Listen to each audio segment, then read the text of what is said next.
12 साल बाद फिर वह तारीख आ गई। 26/11 मुंबई पर आतंकी हमला। जिस दिन मुंबई पर शहर पर 10 आतंकियों ने मिलकर जगह जगह पर हमले किए थे।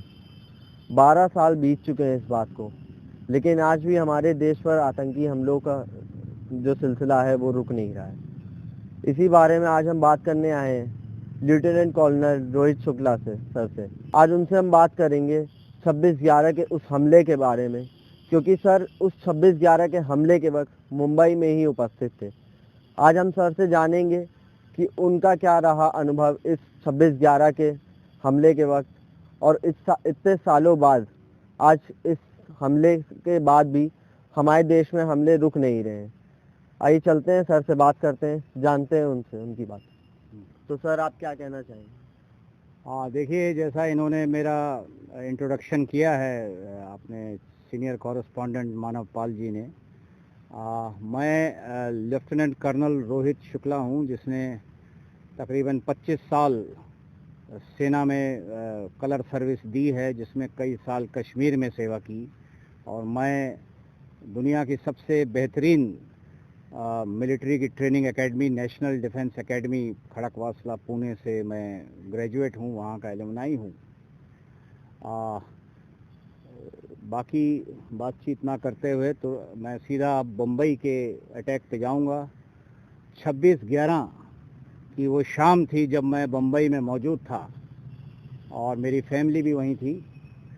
अचानक मुंबई के टेलीविज़न चैनल में शाम को अफरा दफरी मची और वहाँ पे मेरे मकान से करीब 2-2.5 किलोमीटर पे है CST Chhatrapati Shivaji terminus railway station, जहाँ पे हज़ारों की संख्या में पैसेंजर और सवारी वहाँ बैठते हैं। इतना बड़ा स्टेशन शायद आपको पूरे इंडिया में मुश्किल से मिलेगा। तो ये खबर आई कि क्योंकि मुंबई पुलिस को भी शुरू में ज्ञात नहीं हुआ कि ये कौन है, आतंकवादी हैं या कोई उन्होंने सोचा कि 2 गैंग के बीच में लड़ाई हो रही है, कुछ 2 क्रिमिनल गैंग हैं, उनके बीच में मुठभेड़ शुरू हो गई रेलवे स्टेशन में। शुरू में ऐसा 1-2 घंटे लगा और उस time anti terrorist squad Mumbai police के जो चीफ थे मिस्टर हेमंत करकरे, वो पहले ही अटैक के 2 घंटे में शहीद हो गए, मारे गए। और उनको मारा था ये पूरे 10 आतंकवादियों का जो लीडर था, उसका नाम था मोहम्मद इस्माइल, और उसका नंबर 2 आदमी था अजमल कसाब। ये सब उस समय किसी को पता नहीं था, तो हम भी हफड़ा दफड़ी में थे। और उस समय मैंने तुरंत अपने परिवार को सुरक्षित किया और मैं निकला छत्रपति शिवाजी टर्मिनस की तरफ, जहां उस टाइम आर्मी की 2 बटालियन पहुंच चुकी थी और मुंबई पुलिस कंफ्यूजन में घूम रही थी, इधर उधर समझ नहीं आ रहा था कि ये हुआ क्या और कौन है ये लोग। तो वहीं से छत्रपति शिवाजी टर्मिनस में जब ये गनमैन 4 थे जिन्होंने 153 आदमी मार दिए, CST बहुत अंधाधुंध फायरिंग की इन्होंने AK-47 से, जिसमें इस्माइल और अजमल कसाब भी शामिल था और इसके साथ 2 और थे, हलीम और मोहम्मद गुना। उसके बाद फिर मैंने तुरंत मिलिट्री स्टेशन में रिंग किया कोलाबा में, और वहाँ से दस्तों के साथ मैं भी चला गया आगे। हालांकि मैं फ़ौज की सेवा से अब दूर हो चुका था, लेकिन एज ए एक्स मैन मैंने डिसाइड किया कि मैं पूरा सहयोग करूंगा मिलिट्री का। वहाँ से मैं गया ताज होटल, वहाँ देखा तो आग लगी हुई और Mumbai fire brigade south Colaba की आग बुझा रही है। तो उस समय एक बहुत बहादुर इंडियन आर्मी के ऑफिसर मेजर संदीप उन्नी कृष्णन उस समय वहाँ पहुँचने वाले थे। वो आर्मी के शार्प शूटर भी थे, मतलब बिल्कुल 2 गोलियां वो आपस में अगल बगल निकाल देते हैं टारगेट के बीच में से, और शारीरिक तौर पे बहुत सक्षम थे। उसके बाद जब मैंने अपने मकान से बाईं तरफ देखा तो वहाँ पे एक हमारे मकान से मुश्किल से 200 मीटर पे है Nariman house. Nariman house, Chabad house बोलते हैं उसको, कोलाबा मार्केट में है वो। उसी के बगल में पेट्रोल पंप है। तो वहाँ से बहुत तेज़ी से मशीन गन की फायर की आवाज़ आई। तो मेरा परिवार और बच्चे डरे हुए थे, लेकिन हमारी नेशनल डिफेंस एकेडमी में ट्रेनिंग ऐसी है कि ऐसे समय में हम डर को पीछे रखते हैं और ठंडा दिमाग और शार्प एक्शन से काम लेते हैं। वहाँ देखा बाईं तरफ तो नेवी का हेलीकॉप्टर ऊपर लटका हुआ था, चबाड़ हाउस के ऊपर उड़ रहा था और 2 रस्सियाँ लटकी थीं और उससे नेवी के कमांडो, जिनको मार्कोस बोलते हैं, मार्कोस रस्सियों के ज़रिए स्लिप करते हुए नरीमन हाउस की छत पे उतर रहे थे और उसके नीचे 3 आतंकवादी थे जो 2nd फ्लोर पे थे। वो अंधाधुंध फायरिंग करके मार रहे थे। उसके बाद जो ज्यूस यानी इज़राइल का जो ज्यूस का जो चबाड़ हाउस मंदिर होता है ज्यूस का, वहाँ पूजा होती है, उसका जो मुखिया होता है, जो मेन पंडित, उसके बस बच्चा ज़िंदा छूट गया, लेकिन उसके फादर और मदर को ये 3 टेररिस्ट ने नरीमन हाउस में मार दिया। और ये मेरे मकान से सामने आवाज़ सुनाई दे रही थी, मशीन गन बहुत तेज़ चल रही थी और कमांडो उतर रहे थे। तो उस टाइम फिर मेरे बॉस ने बुलाया कि अब आप हमारी बिल्डिंग को सुरक्षित करें जिसमें हम काम करते हैं, IDBI टावर। ये 27 फ्लोर की बिल्डिंग है, 25 ऑफिस फ्लोर हैं, बाकी सर्विस फ्लोर हैं। फिर उसको हमने सुरक्षित किया और मैं मुंबई पुलिस के साथ घूमता रहा, लेकिन वहाँ पे एक हमारा आदमी, हमारे चेयरमैन साहब के स्टाफ का आदमी, वो 26 की रात को ही वो भी अपने किसी दोस्त से मिलने गया था कोलाबा मार्केट में, जिसको एज अ नौकर इस्तेमाल करते थे हमारे बॉस, और वो लौट के नहीं आया 26 की रात को। तो बहुत परेशान हो गए कि मैं इनके माँ बाप से बिहार से इस लड़के को लाया हूँ। तो उन्होंने मुझे तैनात किया कि कर्नल शुक्ला आप आइए और इस लड़के की तलाश करिए, ये लापता है, पूरी रात नहीं था वो, अगले दिन सुबह नहीं था। और उसके माँ बाप फ़ोन करे जा रहे कि हमारा लड़का कहाँ चला गया। 26 की रात को उसको पता नहीं था ये प्रकरण होने वाला है। और आप ताजुब खाएंगे वो आदमी कहाँ मिला लड़का। 3 रात के बाद फिर मैं ढूंढता रहा उसको NSG के साथ, NSG भी लगी हुई थी वहाँ पे, नेशनल सिक्योरिटी गार्ड। वो लड़का, उसका जो दोस्त है बिहार का, वो उसी नरीमन हाउस, चबाड़ हाउस के ग्राउंड फ्लोर में रहता था, उसका नौकर, उसी के पास गया था, उसी के कमरे में। तो 2 रात तक वो चारपाई के नीचे छुपा रहा और वहीं उसकी सब लेटरिन बाथरूम सब निकला हुआ था उसके पैंट में, और ग्राउंड फ्लोर पे वो छुपा हुआ और 1st फ्लोर पे आतंकवादी थे। क्या समझे आप, चबाड़ हाउस में 1st फ्लोर पे आतंकवादी घुस गए थे और उसको सामने खिड़की से फायरिंग निकल रही थी आतंकवादियों की, और ये ग्राउंड फ्लोर पे छुपा हुआ था अपने दोस्त के साथ चारपाई के नीचे। और ये जब हमने इसको रिकवर किया 2 दिन के बाद, तो इसकी मानसिक हालत बिल्कुल ख़राब हो चुकी थी, ये किसी को पहचान नहीं पा रहा था और बिल्कुल पतला दुबला हो गया था और पूरी इसके कपड़ों में लेटरिन भी था, बाथरूम, और इसी के दोस्त का भी यही हाल था। तो NSG ने ये बोला कि अंदर जो छुपे हैं छुपे रहो, क्योंकि NSG जो होती है वो क्या करती है कि एक बार एक बिल्डिंग वॉर जोन डिक्लेयर हो जाता है, उसके बाद उसके अंदर से कोई भी आदमी निकले या अंदर जाए उसको वो टेलीस्कोपिक राइफल से गिरा देते हैं नीचे। क्या समझे। तो उसने कहा ये ऐसे ही मारा जाएगा, अभी इसको छुपे रहने दीजिए 1 रात और, वरना अभी निकल नहीं सकता, अभी टेररिस्ट जिंदा है, एक बाकी है अंदर, उसको जब NSG मार देगी। तो इसको जब 2-3 दिन बाद शिवसेना, वहाँ की बहुत पॉलिटिकल पार्टी है, वो लीडर आए थे, उसने निकाला इसको। तो इसको हाथ से पकड़ के मैं ले गया अपने वापस कफ परेड, और इसको फिर पानी से धोया, गर्म पानी से। फिर इसी अपने सबका नाम भूल गया था, ये नाम माँ बाप का पता नहीं, इसको अपना नाम नहीं याद, पागल हो गया था। तो उसके बाद इसको हमने कुछ खाना पीना दिया, नींबू पानी, और लिटाया। फिर उसको धीरे धीरे बात करने की कोशिश की। तब 3-4 घंटे के बाद ये अपने होश में आया, फिर कुछ पहचानने लग गया कौन है क्या है। इतना ज़्यादा शॉक में था ये, शॉक एक्शन हो गया था, इसको शॉक में आ गया था ये सब कार्रवाई। जब ये अंदर था तो मेरे बॉस ने आदेश दिया कि आप 4 हॉस्पिटल हैं वहाँ पे, उसमें बुरा हाल था वहाँ पे। एक सेंट जॉर्जेस हॉस्पिटल है जो ताज होटल के पास में है, उसके अलावा कामा हॉस्पिटल है जहाँ पे ये घुस गए थे अजमल कसाब, वहाँ मारे इन्होंने पेशेंट। तो वहाँ पे डेड बॉडीज़ की लाइन लगी हुई थी, मतलब अंदर मॉर्चरी में जगह नहीं थी, सबको वरांडों में डेड बॉडियाँ पड़ी थी, उसमें कई फॉरेनर्स भी थे, और कपड़ा भी ढकने के लिए उनके पास क्या था, वो हॉस्पिटल की बेडशीट लगा लगा के उन्होंने ढका हुआ था।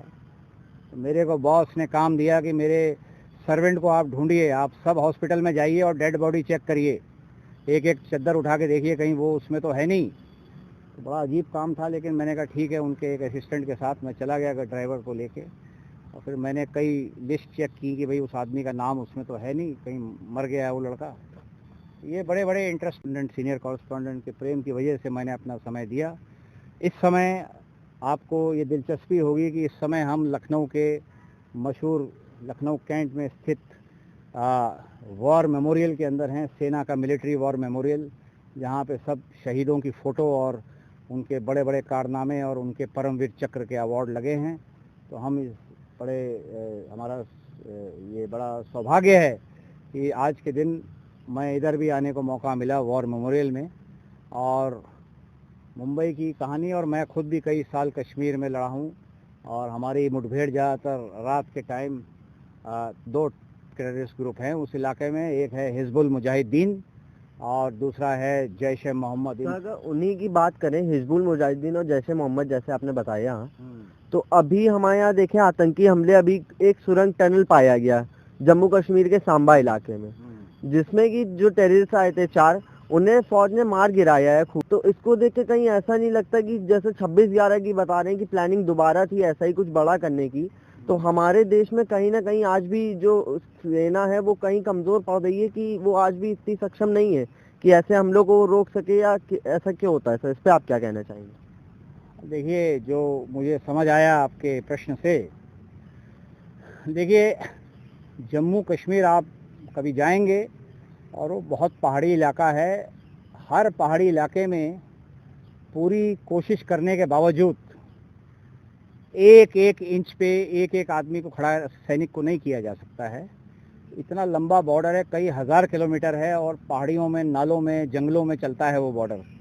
तो उसमें से किसी एक आदमी का स्लिप करके निकल जाना कोई बड़ी बात नहीं है। ऐसे ही हमारे आदमी भी, इंटेलिजेंस वाले, पाकिस्तान के पास भी बॉर्डर, उसी बॉर्डर से स्लिप करके अंदर कई कई दिनों तक पाकिस्तान के अंदर चले जाते हैं, और आके अपने दूसरी साइड में शादियां अटेंड करते हैं और रात होने से पहले या परमिशन लेकर अगले दिन लौट के आते हैं। तो इस वजह से कोई शादी में जा रहा है, रिश्तेदारी है लोगों की आपस में, इधर का गांव है, इसका रिश्तेदार पाकिस्तान में जो गांव पड़ रहा उधर है, ये आना जाना पब्लिक का बंद करना नहीं है पॉसिबल।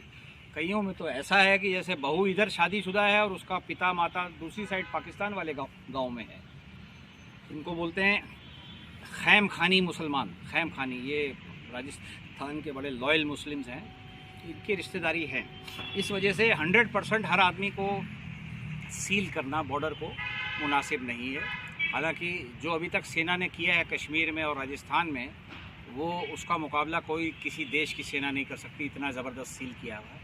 उसमें भी क्या है, तभी तो जब निकल नहीं पाए वो लोग, तभी तो उन्होंने सुरंग खोदी, क्योंकि जब देखा बॉर्डर की तार पार नहीं हो पा रही है, मारे जा रहे हैं, घुसते ही पकड़े जा रहे हैं, तब उन्होंने रात रात में, दिन में नहीं करते थे, रात रात में धीरे धीरे सुरंग खोदनी, तारों के नीचे से सुरंग बनाई जिससे कि वो जा सकें। तो ऐसा इक्का दुक्का केस पूरे दुनिया में एक से एक सेनाएं हैं, यूनाइटेड स्टेट्स, रशिया की, वो भी इसको 100% ह्यूमनली पॉसिबल नहीं है रोकना। बोलना आसान होता है, लेकिन जब आप वहाँ देखेंगे जाके तो आपको अपने आप आश्वासन हो जाएगा। तो इसलिए हालांकि भारतीय सेना और पर सर जैसे भी कहें कि अगर सुरंग खुदी वहाँ, तो इसमें कहीं ना कहीं ऐसा होगा कि कोई ना कोई अंदर का आदमी जरूर मिला होगा वहाँ पे। हाँ, ये तो मुनासिब आप है। यहाँ पे ऐसा नहीं कह सकते कि एक छवि बनी हुई है पुलिस और आर्मी को लेके लोगों की, पर वहाँ पे जहाँ पे सरहद पे आर्मी तैनात है और वहाँ पे टनल खुद जाना, इसका मतलब सर क्या ऐसा अब पब्लिक नहीं सोचने लगेगी, आम जनता की, आर्मी के लोग भी ऐसा करने में आ गए? नहीं, आर्मी का ऐसा वो प्रकरण नहीं है, ये सब अफवाह है। पुलिस ऐसा शायद करती होगी, लेकिन पुलिस, क्योंकि वो तो देखिए, पुलिस डीलिंग करती है भारतीय नागरिकों से। जो गुंडा बदमाश, वो भी भारतीय नागरिक है और पुलिस भी भारतीय नागरिक है, तो वो भारतीय नागरिकों को ही डील करती है पुलिस। लेकिन बॉर्डर पे सेना नहीं डील करती, वो डील करती है विदेशी नागरिकों से। वो टेररिस्ट है, वो पाकिस्तान का नागरिक है। दूसरा टेररिस्ट या सेना चीनी सेना है, जैसे गलवान वैली में, वो चाइना की सेना है। तो जब दूसरे देश के आप आदमी से डील करते हैं, वो कानून उस देश का उसके ऊपर लागू होता है, आपका कानून उसके ऊपर लागू नहीं है। यहाँ पुलिस जब डील करती है, वो कानून दोनों पे लागू है। यहीं का नागरिक है, गुंडा बदमाश, छुरेबाज, क्रिमिनल, सब वो भारत के नागरिक ही हैं। तो ये फ़र्क है। लेकिन वहाँ ये बिल्कुल सरासर गलत बात है। कोई सेना का जवान या अंदरूनी आदमी उनके साथ मिला होना तकरीबन ना के बराबर है, क्योंकि सेना की कार्रवाई बहुत ज़्यादा सख्त होती है। आपको पता है, आर्मी एक्ट, ये बहुत कम लोगों को मालूम है कि दुश्मन के सामने खड़े होने के समय जो कमांडेंट होते हैं या कमांडिंग ऑफिसर मिलिट्री यूनिट के, वो मौत की सज़ा दे सकते हैं जवान को। ये मालूम नहीं है कई लोगों को। आर्मी एक्ट सेक्शन 30 में है, जिसमें 3 कंडीशन है। अगर दुश्मन के सामने आदमी डर के, सैनिक डर के भागता है, तो शूटिंग स्क्वाड से कमांडेंट उसको तुरंत मौत की सज़ा दे सकता है सैनिक को। दूसरा, अगर आपका सैनिक दुश्मन की मदद करने लग जाए, उस हालत में कमांडेंट उसको 15 मिनट में समरी जनरल कोर्ट मार्शल करके लाल इंक से उसको मौत की सज़ा दे देगा और 15 मिनट के अंदर 6 सैनिक बंदूक से उसको उड़ा के नीचे कर देंगे, उसका शरीर वापस दे दिया जाएगा परिवार को। और तीसरी कंडीशन होती है, जब आपका सैनिक अपनी सेना को छोड़ के यहाँ के दस्तावेज और जाके वो दूसरी तरफ मिल जाए उनके साथ, उस कंडीशन में भी सज़ाए मौत की पावर है मिलिट्री में, इन 3 कंडीशन में। तो ये जब इतनी सख्ती है, तो ऐसा कोई सैनिक, और ये सब अफवाह है कि पुलिस मिल जाती होगी, लेकिन सेना का कोई आदमी कभी भी किसी आतंकवादी के साथ मदद करता हुआ 99.9% नहीं मिलेगा। 0.1% साला 10 साल में एक ऐसा क्रिया हो गई तो वो उसको नकारा नहीं, क्योंकि इंसान है, कई लालच में आ गए। लेकिन ये जो सुरंग खोदी गई है, ये ऐसी है कि आप मत सोचें कि ये कोई बड़ी भारी रेलवे टनल है। ये छोटी सी, मुश्किल से एक आदमी, बच्चा छोटा टाइप होता है, वो घिसट घिसट के निकल सकता है।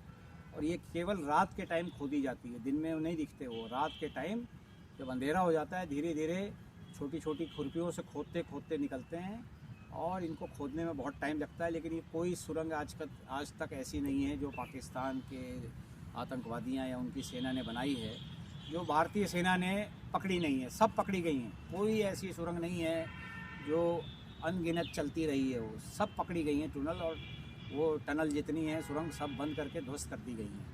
तो ये छोटी सी चीज़ है, बनाने में रात में बनाते हैं, सुबह तक गायब हो जाते हैं। ये प्रक्रिया चल सकती है, लेकिन उसके इस्तेमाल होने से पहले भारतीय सेना उसको पकड़ लेती है और उसको ध्वस्त करके बंद कर देती है। ये है प्रक्रिया। जैसा कि आपने सुना, ये थे हमारे साथ लेफ्टिनेंट कर्नल रोहित शुक्ला, जिन्होंने 26/11 के हुए उस आतंकी हमले के बारे में बताया, और साथ ही साथ हमें आज पूर्व में हुए कुछ हमलों के बारे में भी जानकारी दी। खबरों का सिलसिला चलता रहेगा, इसी के साथ मैं मानव इजाज़त लेना चाहूँगा।